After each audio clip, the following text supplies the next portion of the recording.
Hello student, welcome back to chemistry educare point. आज का जो वीडियो है उस वीडियो में हम सरफेस केमिस्ट्री चैप्टर जो है, पृष्ठ रसायन चैप्टर जो है वो शुरू करने जा रहे हैं। आज की इस वीडियो में हम पृष्ठ रसायन क्या होता है, अधिशोषण क्या होता है, अवशोषण क्या होता है, यानी कि पृष्ठ रसायन से संबंधित घटनाओं के बारे में आज हम यहाँ इस वीडियो में डिटेल से स्टडी करने जा रहे हैं। तो शुरू करते हैं सबसे पहले पृष्ठ रसायन। पृष्ठ रसायन जो है उसकी परिभाषा यदि हम कहें तो क्या होता है कि कोई भी पदार्थ जो होता है उस पदार्थ की सतह पर यानी कि पृष्ठ पर जो भी घटनाएं घटित होती है उन घटनाओं का अध्ययन जिस शाखा में, जिस ब्रांच में किया जाता है वो ब्रांच क्या कहलाती है? पृष्ठीय रसायन कहलाती है। तो यहाँ यदि हम परिभाषा कहें तो परिभाषा जो है वो कुछ इस प्रकार से हम बता सकते हैं।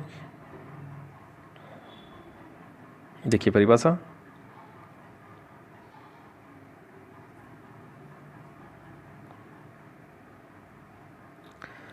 यानी कि रसायन विज्ञान की वह शाखा जिसमें किसी पदार्थ के पृष्ठ तल पर होने वाली घटनाओं का क्या किया जाता है? अध्ययन, उसे हम क्या कहते हैं? पृष्ठ रसायन कहते हैं। अब देखिए, यह जो पदार्थ का पृष्ठ होता है यानी कि जो सतह होती है, इस पर कुछ बल जो होते हैं वो बल भी लगते हैं और उन बलों के आधार पर कुछ घटनाएं होती है, अधिशोषण है, अवशोषण है, उनके बारे में हम यहाँ आज डिटेल से स्टडी करने जा रहे हैं। तो शुरू करते हैं। सबसे पहले ये देखिए असंतुलित बल। ओके, तो शुरू कर रहे हैं सबसे पहले अधिशोषण। अधिशोषण जो है उसका तात्पर्य क्या है? देखिए, अधिशोषण से तात्पर्य है कि कोई भी ठोस सतह है, जैसे ये रही ठोस सतह है, उसको यदि हम द्रव या गैस के संपर्क में रख देते हैं तो इसके कण जो होते हैं वो इस तरीके से इसकी सतह पर आकर क्या होते हैं? जुड़ जाते हैं। यह घटना क्या कहलाती है? अधिशोषण कहलाती है। यानी कि हम कह सकते हैं किसी भी ठोस को द्रव या गैस के संपर्क में रखने पर उसके कण जो होते हैं उसकी सतह पर आकर जुड़ जाते हैं। ये घटना क्या कहलाती है? अधिशोषण कहलाती है। यहाँ ध्यान रखने योग्य बात कि यह कण जो आकर जुड़े हैं, इन कणों को यहाँ क्या कहा जाता है? अधिशोष्य कहा जाता है। ओके, और यहाँ पर ये जो सतह है यानी कि जिस पर आकर जुड़े हैं वो पदार्थ क्या कहलाता है? अधिशोषक कहलाता है। और ये घटना जो है वो क्या कहलाती है? अधिशोषण कहलाती है। तो इस तरीके से अधिशोषण की परिभाषा हम बता सकते हैं, यानी कि इस तरीके से भी कह सकते हैं अधिशोष्य पदार्थ का अधिशोषक की सतह पर आकर जुड़ना क्या कहलाता है? अधिशोषण कहलाता है। ओके, तो परिभाषा देखते हैं इसकी।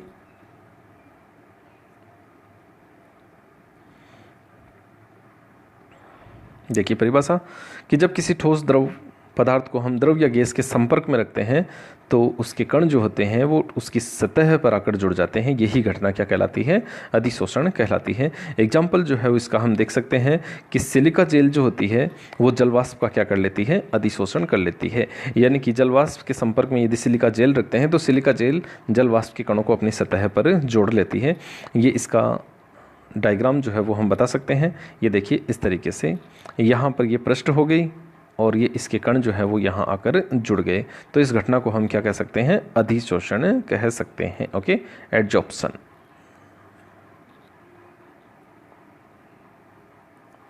ओके, उसके बाद में हम आगे देखते हैं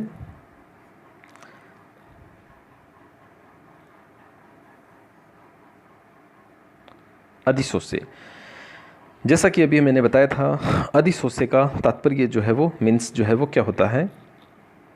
ये कोई ठोस पदार्थ, इसकी सतह पर यह कण जो आकर जुड़े हैं इन्हें अपन ने क्या कहा? अधिशोष्य कहा। ओके, और ये जो सतह है इनको अधिशोष्य कहा। और ये जो सतह है इस सतह को हम क्या कहते हैं? अधिशोषक पदार्थ जो है वो कहते हैं। यानी कि ये पदार्थ जो है वो क्या कहलाते हैं? अधिशोषक पदार्थ। तो देखिए सबसे पहले परिभाषा,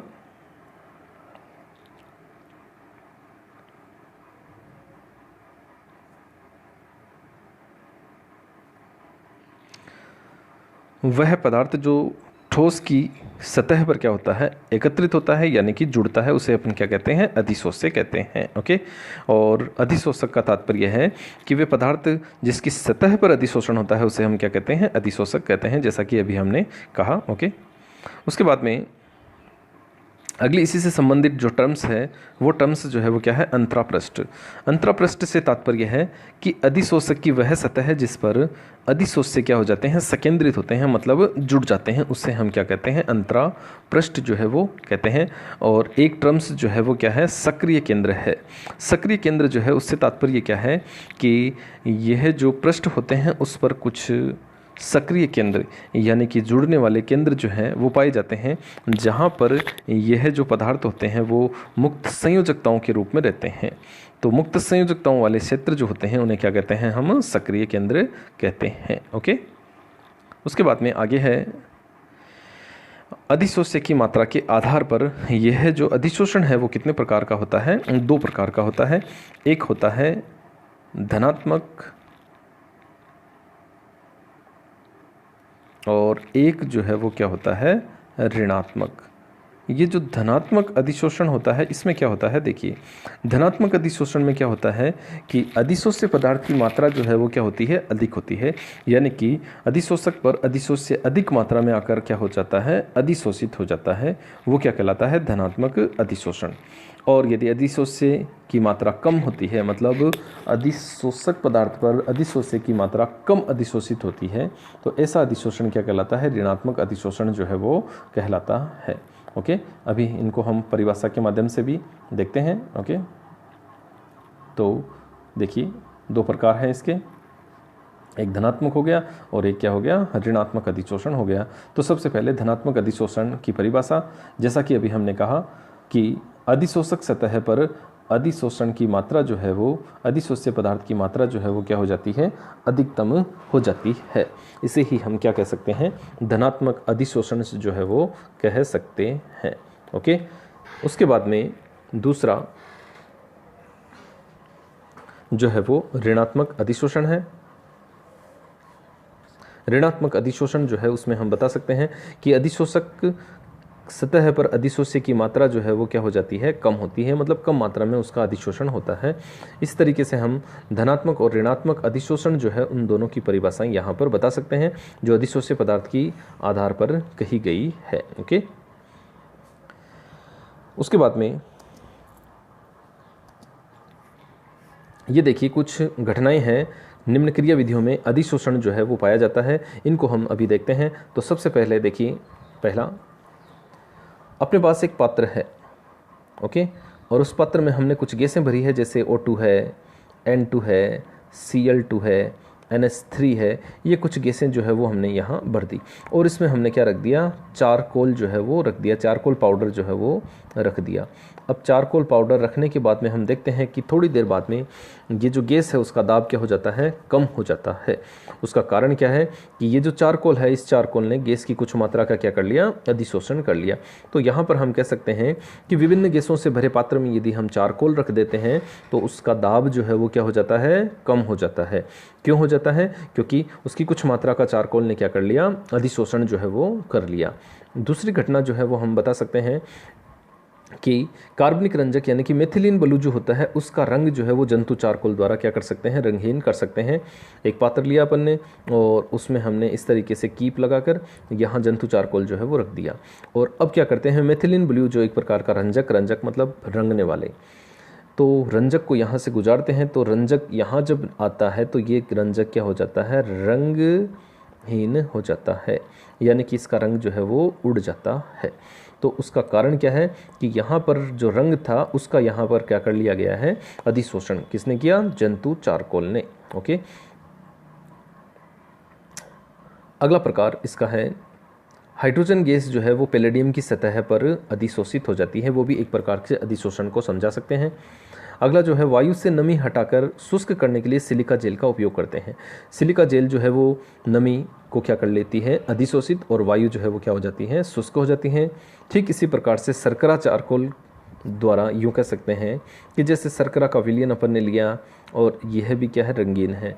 इसे भी जब हम जंतु चारकोल से गुजारते हैं यहाँ इस तरीके से, तो यहाँ रंग जो है वो यहाँ जंतु चारकोल द्वारा अधिशोषित कर लिया जाता है और जो शर्करा का विलयन है वो रंगहीन अपन को प्राप्त हो जाता है। तो इस तरीके से यह अधिशोषण की कुछ क्रियाविधि, कुछ प्रकार जो है वो हमने यहाँ पर डिस्कस किए। ओके, उसके बाद में आगे चलते हैं। अवशोषण। दूसरी घटना जो है वो क्या है, अवशोषण की है, यानी कि एब्जॉर्प्शन। अवशोषण का मतलब क्या है कि एक पदार्थ जो होता है वह दूसरे पदार्थ में समान रूप से क्या हो जाता है, वितरित हो जाता है, इस तरीके से अंदर चला जाता है। तो यही घटना क्या कहलाती है, अवशोषण कहलाती है। अधिशोषण में हमने देखा था कि एक पदार्थ दूसरे पदार्थ की सतह पर क्या हो गया, जुड़ गया। तो यहाँ ये अधिशोषण हो गया और ये यहाँ पर क्या है, अवशोषण को शो करता है। तो सबसे पहले इनकी परिभाषाएं जो है वो हम देखते हैं। अवशोषण की परिभाषा जो है वो क्या है, देखिए यहाँ हम कह सकते हैं एक पदार्थ किसी पदार्थ के संपूर्ण भाग में समान रूप से क्या हो गया, वितरित हो गया, मतलब पूरी तरीके से अंदर चला गया। उस घटना को हम क्या कह सकते हैं, अवशोषण जो है वो कह सकते हैं। ओके, ये देखिए, इसको हम यहाँ डायग्राम के थ्रू भी समझा सकते हैं। उससे पहले एक एग्जांपल इसका, निर्जल CaCl2 द्वारा जलवाष्प का अवशोषण। ये एक प्रकार से अवशोषण का एग्जांपल है और इसका डायग्राम जो है वो हम यहाँ देख सकते हैं अवशोषण का। यहाँ देख सकते हैं कण समान रूप से अंदर क्या है, वितरित हैं। ओके, तो इस तरीके से अवशोषण को डायग्राम के थ्रू हम यहाँ बता सकते हैं। ओके,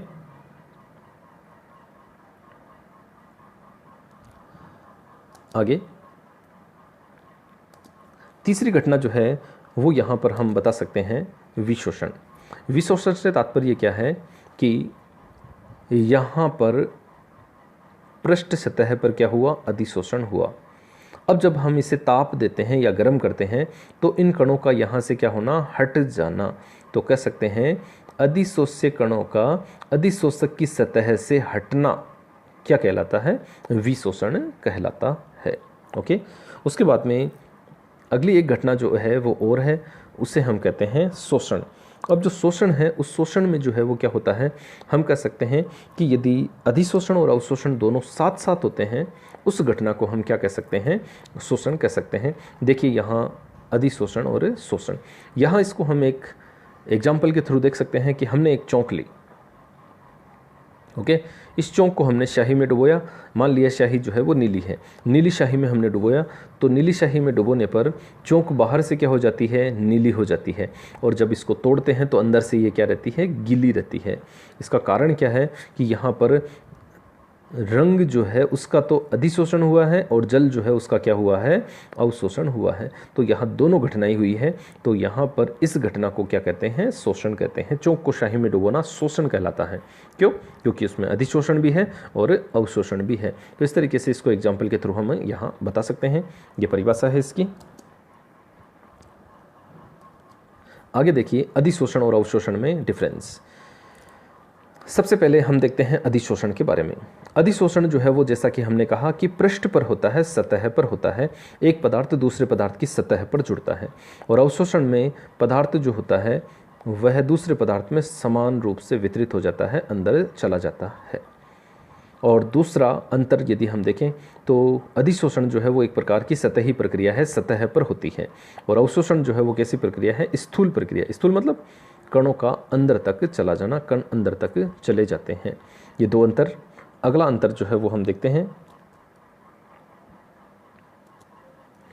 अगले अंतर में देखिए, अधिशोषण शुरुआत में तेज गति से होता है, लेकिन बाद में इसकी गति जो है वो क्या हो जाती है, धीमी हो जाती है। और अवशोषण जो है वो शुरू से लेकर लास्ट तक एक समान गति से चलता रहता है। ओके, यहाँ अधिशोषण का एग्जाम्पल हम देख सकते हैं, सिलिका जेल द्वारा जलवाष्प का अधिशोषण करना, और यहाँ निर्जल CaCl2 द्वारा जलवाष्प का अवशोषण। ये दोनों अधिशोषण और अवशोषण के एग्जाम्पल्स बता सकते हैं। यहाँ आप एडजॉर्प्शन, ये वाला चित्र जो है वो किसको बता रहा है, एडजॉर्प्शन यानी कि अधिशोषण को बता रहा है। यहाँ पर कण जो है वो देख सकते हो आप, सतह पर आकर जुड़ रहे हैं। और दूसरा जो चित्र है वो किसको शो कर रहा है, एब्जॉर्प्शन को यानी कि अवशोषण को। उसमें कण जो है वो भीतर तक गए हुए हैं। तो इस तरीके से हम डायग्राम के थ्रू अधिशोषण और अवशोषण दोनों को यहाँ बता सकते हैं। ओके,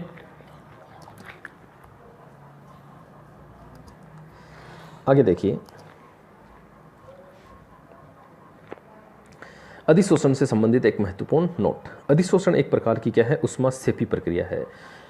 ऊष्मासेपी प्रक्रिया मतलब हम कह सकते हैं ऐसी प्रक्रिया जिसमें ऊष्मा का क्या होता है, उत्सर्जन होता है, उसे हम क्या कहते हैं, ऊष्मासेपी।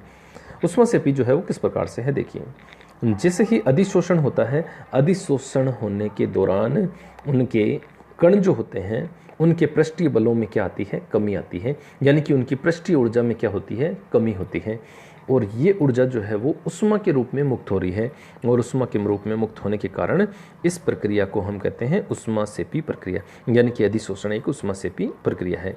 और उसमें डेल्टा एच जो है उसका मान क्या हो जाता है, ऋणात्मक हो जाता है। तो यहाँ हम इसको बता सकते हैं किस तरीके से, देखिए, क्योंकि यहाँ पर क्या हो रहा है, देखिए, अवशिष्ट बलों में कमी आ रही है, और यहाँ पर पृष्ठ ऊर्जा का मान भी क्या होता है, कम होता है, और ये कमी जो है वो किस रूप में मुक्त होती है, उष्मा के रूप में। इसलिए हम यहाँ क्या कह सकते हैं, उष्मासेपी प्रक्रिया है। ओके, और यहाँ डेल्टा एच जो है उसका मान भी क्या होता है, ऋणात्मक होता है। ओके, ये देखिए डेल्टा एच ऋणात्मक। ओके, उसके बाद में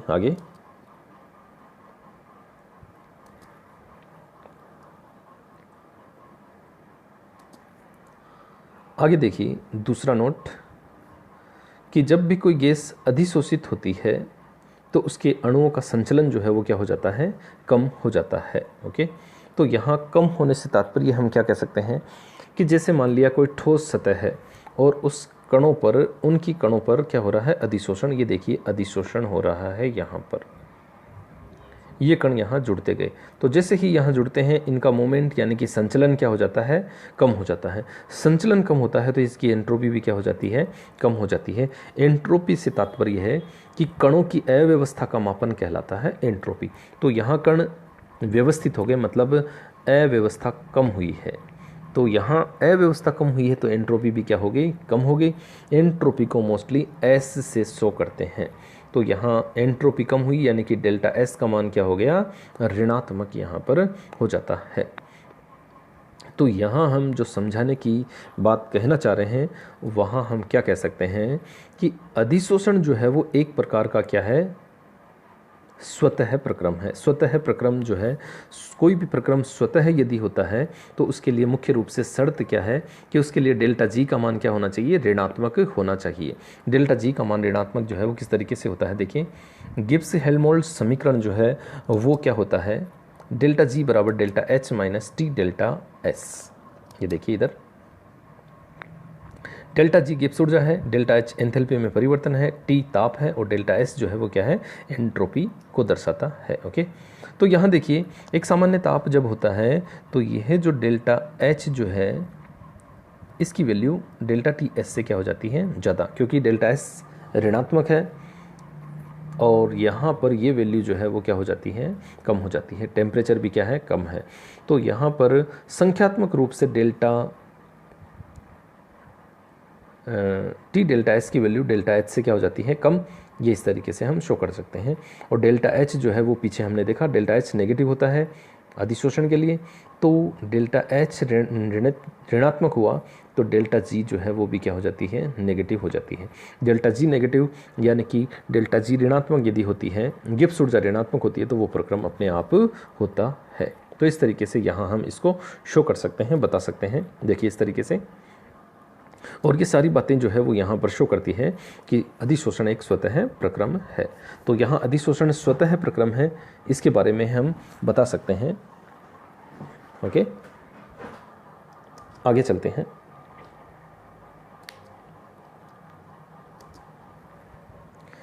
अधिशोषण के प्रकार। अधिशोषण जो है उसके दो प्रकार होते हैं। ये जो दो प्रकार हैं वो कौन कौन से हैं, एक तो भौतिक अधिशोषण है जिसे वान डेर वाल अधिशोषण भी कहा जाता है, दूसरा है रासायनिक अधिशोषण जिसे लैंगम्यूर अधिशोषण भी कहा जाता है। भौतिक अधिशोषण जो है वो जो है किस आधार पे होता है, यानी कि ऐसा अधिशोषण जिसमें अधिशोष्य कण जो है वो दुर्बल वान डेर वाल बलों द्वारा जुड़े होते हैं। और रासायनिक अधिशोषण से तात्पर्य है जिसमें अधिशोष्य कण जो होते हैं वह रासायनिक बंधों द्वारा जुड़े होते हैं, उसे हम क्या कहते हैं, रासायनिक अधिशोषण जो है वो कह सकते हैं। ओके, उसके बाद में देखिए सबसे पहला प्रकार है भौतिक अधिशोषण। भौतिक अधिशोषण, जैसा कि मैंने अभी परिभाषा बताई कि अधिशोष्य कण जो होते हैं वो अधिशोषक की सतह पर कौन से बलों के द्वारा जुड़े होते हैं, वांडरवाल बलों के द्वारा जुड़े होते हैं। ओके, और दूसरा जो है वो रासायनिक अधिशोषण देखते हैं। रासायनिक अधिशोषण में हम बता सकते हैं कि अधिशोष्य कण जो होते हैं वह अधिशोषक की सतह पर रासायनिक बंधों द्वारा जुड़े होते हैं। तो ये घटना जो है वो क्या कहलाती है, रासायनिक अधिशोषण कहलाती है। अब हम रासायनिक अधिशोषण और भौतिक अधिशोषण जो है वो दोनों में डिफरेंस देखते हैं। तो देखिए, पहला डिफरेंस वही बल वाला हो जाएगा कि अधिशोष्य और अधिशोषक के बीच में जो बल है वो दुर्बल वांडरवाल बल होता है। और रासायनिक में कौन सा बल होता है, रासायनिक बंध यानी कि सह संयोजक बंध होता है। दूसरा जो है भौतिक अधिशोषण, इनकी क्रिया जो है वो विशिष्ट नहीं होती है, यानी कि इनमें विशिष्टता का गुण नहीं होता, मतलब कोई नए पदार्थ या नए टाइप्स का पदार्थ जो है वो यहाँ नहीं बनता। जबकि रासायनिक अधिशोषण में विशिष्टता का गुण होता है, यानी कि जब रासायनिक अधिशोषण होता है तो नए प्रकार का पदार्थ बनता है, नई क्रियाएं जो है वो संपन्न होती है। और भौतिक अधिशोषण जो है वो क्या होता है, उत्क्रमणीय प्रक्रम। उत्क्रमणीय प्रक्रम से तात्पर्य है कि हम यहाँ कह सकते हैं कि जैसे कण यहाँ आकर जुड़े, अधिशोषण हुआ, जुड़ गए, अब ताप यदि हम देते हैं तो ये कण वापस भी हट जाते हैं। तो कण हट भी सकते हैं, जुड़ भी सकते हैं, तो दोनों तरफ चलता है हटना और जुड़ना, इसलिए हम क्या कहते हैं, उत्क्रमणीय। और उत्क्रमण प्रक्रम का मतलब दोनों दिशाओं में चलने वाला प्रक्रम। जबकि रासायनिक अधिशोषण में ऐसा नहीं होता है, एक बार जो अभिक्रिया हो चुकी है वो हो जाती है, उसके बाद में वापस उन कणों का हटना पॉसिबल नहीं है, इसलिए हम कहते हैं ये प्रक्रम क्या है, अनुत्क्रमणीय प्रक्रम है। तो इस तरीके से ये तीन अंतर हम यहाँ बता सकते हैं। अगले अंतर के लिए आगे, चौथा अंतर देखिए, अधिशोषण ताप बढ़ाने पर घटता है। ये देखिए एक सतह है, अब जैसे ही हम इसे ताप देंगे तो वांडरवाल बल जो है वो दुर्बल होता है, दुर्बल होने के कारण यहाँ टूट जाएगा, और टूटते ही ये कण क्या हो जाते हैं, यहाँ से हट जाते हैं। तो जैसे ही ताप बढ़ता है, अधिशोषण यानी कि भौतिक अधिशोषण की दर क्या होती है, घट जाती है। जबकि यहाँ पर उल्टा है, रासायनिक अधिशोषण ताप बढ़ाने पर बढ़ता है। जैसे ही हम ताप बढ़ाएंगे, अणुओं की आपस में जुड़ने की प्रवृत्ति बढ़ती जाएगी, रासायनिक बंध बनाएंगे और रासायनिक अधिशोषण बढ़ेगा। ओके, अगला अंतर जो है वो हम देखते हैं, इनकी जो अधिशोषण उष्मा होती है भौतिक अधिशोषण की, वह 20 से 40 किलो जूल यानी कि कम होती है, और इनकी अधिशोषण उष्मा क्या होती है, ज़्यादा, यानी कि 80 से 240 किलो जूल प्रति मोल होती है। ओके, और छठा अंतर हम भौतिक अधिशोषण में देखते हैं कि भौतिक अधिशोषण में सक्रियण ऊर्जा की आवश्यकता नहीं होती, और यहाँ सक्रियण ऊर्जा की आवश्यकता होती है। सक्रियण ऊर्जा से तात्पर्य है कि अभिकारक पदार्थ का उत्पाद में बदलने के लिए जो आवश्यक ऊर्जा होती है वही ऊर्जा क्या कहलाती है, सक्रियण ऊर्जा कहलाती है। तो यहाँ सक्रियण ऊर्जा सहित हम 6 अंतर यहाँ बता सकते हैं। ओके, अगला अंतर, भौतिक अधिशोषण जो है वो क्या होता है, बहुपरतीय होता है। बहुपरतीय से तात्पर्य, ये देखिए, कणों की एक लेयर हो गई, कणों की दूसरी लेयर हो गई, कणों की तीसरी लेयर, चौथी लेयर, इस तरीके से कण एक के बाद एक परतों के रूप में जमते जाते हैं, इस कारण इसे हम कहते हैं बहुपरतीय। जबकि रासायनिक अधिशोषण में ऐसा नहीं होता, उसमें केवल और केवल कणों की एक परत ही रहती है। ओके, उसके बाद में अगला अंतर देखिए, भौतिक अधिशोषण मोस्टली किन में होता है, आसानी से जो द्रवित गैसें हो जाती है वो आसानी से भौतिक अधिशोषण दर्शा देती है, और रासायनिक अधिशोषण जो है वो कौन सी दर्शाते हैं, जिनमें अधिशोषक के साथ अधिशोष्य यानी कि गैसें जो है वो क्रिया कर लेती है, वो मोस्टली रासायनिक अधिशोषण दर्शाती है। तो इस तरीके से भौतिक और रासायनिक अधिशोषण में हमने 8 अंतर यहाँ देखे, और भौतिक अधिशोषण का एग्जाम्पल यहाँ बता सकते हैं, हाइड्रोजन गैस पर चारकोल का क्या होना, अधिशोषण होना, और यहाँ पर टंगस्टन पर ऑक्सीजन गैस का अधिशोषण यानी कि टंगस्टन ऑक्साइड का निर्माण होना। तो इस तरीके से हम यहाँ पर इन सभी को बता सकते हैं। तो आज की इस वीडियो में हमने अधिशोषण क्या होता है वो देखा था, अवशोषण क्या होता है उसके बारे में, विशोषण, शोषण, इन सभी की डेफिनेशंस, अधिशोषण के प्रकार देखें, अधिशोषण और अवशोषण में डिफरेंस वो डिटेल से स्टडी किया, और लास्ट में हमने भौतिक और रासायनिक अधिशोषण जो है उसके बारे में डिटेल से स्टडी किया। Okay, thank you.